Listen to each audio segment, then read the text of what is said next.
Hi there, it's absolutely great to see you again. I hope you're all having a good morning so far. Are you ready for your next disciple? Now, if you remember last week's story, we were talking about Jesus and James. And can anyone remember James's brother?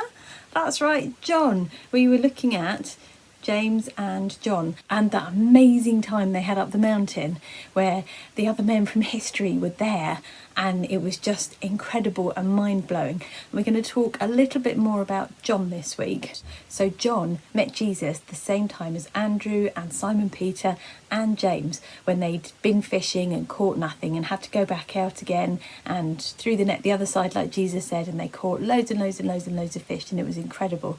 So you've already heard that story. I won't tell you that again. You've already heard the story of where they went up a mountain. There's a different story in Mark chapter 3 about a different time right at the start of things when Jesus went up a mountain. And it says here, these are the 12 he chose: Simon, who he named Peter, Andrew, James and John, but Jesus nicknamed them Sons of Thunder. Now, isn't that a cool nickname, to be a son of thunder? You don't get a nickname like that for no reason. But that's how Jesus' disciples, James and John, were known. They were rough, tough guys.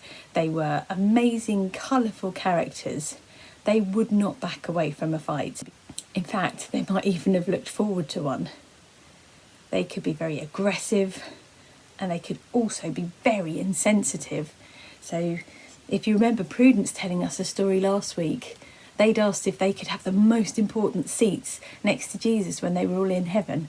But this was just as Jesus was telling them what he was going to go through.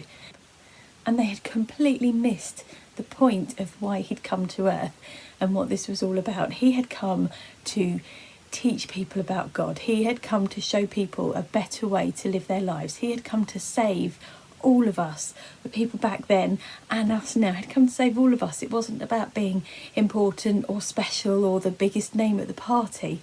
And they missed all of that. There's another story a little bit later on, and this is in Luke chapter 10. As the time drew near for him to ascend to heaven, Jesus set out for Jerusalem. He sent messengers ahead to a Samaritan village to prepare for his arrival. But the people of the village did not welcome Jesus because he was on his way to Jerusalem. Now, if you remember the story of the Good Samaritan, you know that there's a bit of beef between Jerusalem and Samaria, and they did not like it. They hated each other. It was worse than a Spurs fan and an Arsenal fan, or a Man United fan and a Man City fan. They hated each other. So the fact that Jesus was coming through their village to go to Jerusalem, they were like, no thanks. Now, do you think James and John, the Sons of Thunder, just went, oh well, fair enough? No, they didn't. Here's what they said. Lord, should we call down fire from heaven to burn them up? But Jesus turned and said, no, I love them. You don't want to do that. And on they went to another village. So John liked an argument. John liked to fight. He missed the point. But Jesus completely and utterly changed his life. And we go to another bit of the Bible, this time in the book of John, which is actually written by this John that we're talking about today. Cool, right? And in this one, he talks about the disciple who Jesus loved. That was him. This is actually when Jesus is being crucified, the reason that he came to earth to die and rise again for us.